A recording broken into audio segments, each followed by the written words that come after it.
আমি আওয়ামী লীগ বলতে মেরে প্রতিশোধ নিল ছাত্রদল।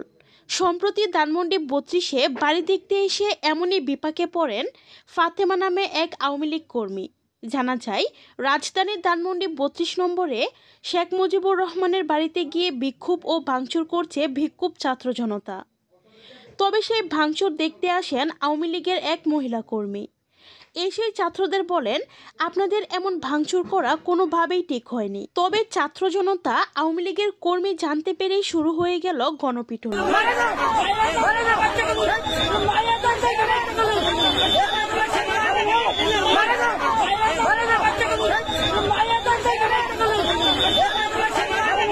এমন ভিডিও মুহূর্তেই ভাইরাল হয়ে যায় সামাজিক যোগাযোগ মাধ্যমে।